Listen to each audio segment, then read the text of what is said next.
Hi there, Kian here. Our Bible verse for today is all about Luke 11:27 to 28.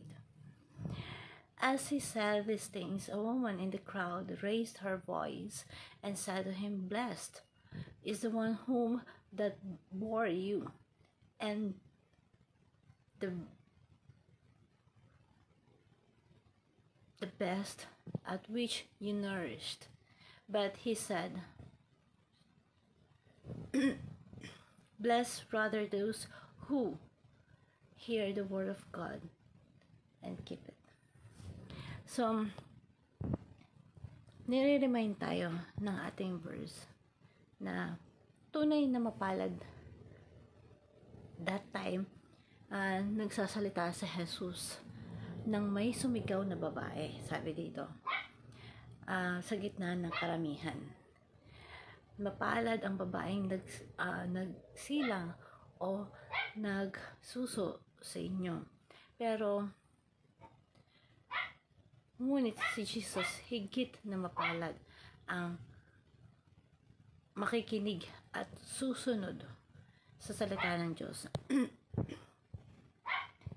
So, ang galing, no? Kasi talagang pilit tayong nire-remind nitong verse po na to.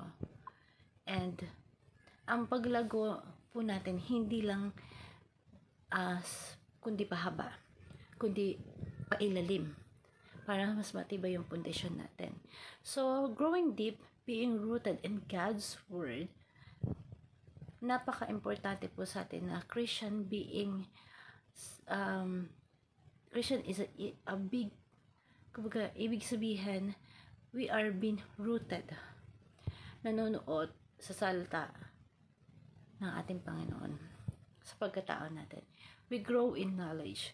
Kaso, ang problema, habang tumataas yung knowledge natin, nagiging boastful na tayo. Nahihirapan na tayo mag-humble. Pag napuno ka ng knowledge, ang nangyayari, ang tao mismo, imbis na magpahabol, lalo pat yumayabang, lumaki ang relationship. Pero dapat lumalaki ang knowledge.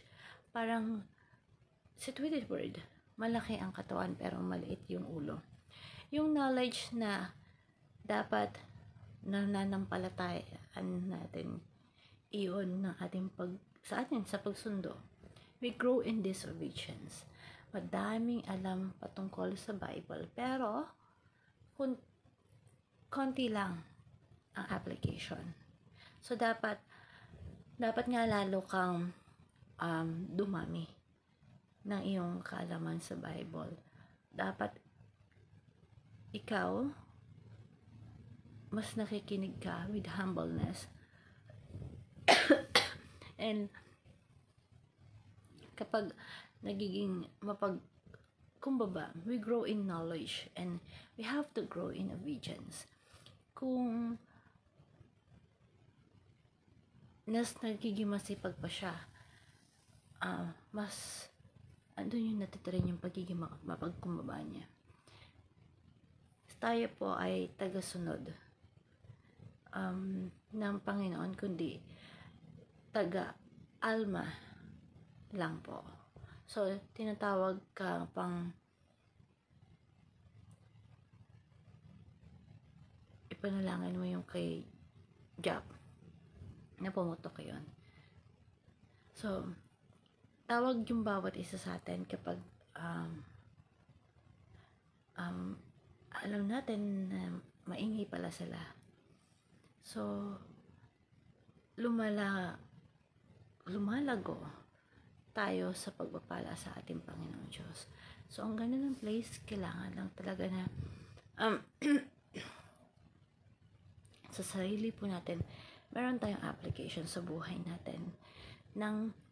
Kung meron tayong dinidisciple, tinuturuan, dapat tayo palang totally bagong tao na para sa ikabubuti ng ating ekonomiya. Thank you everyone and God bless.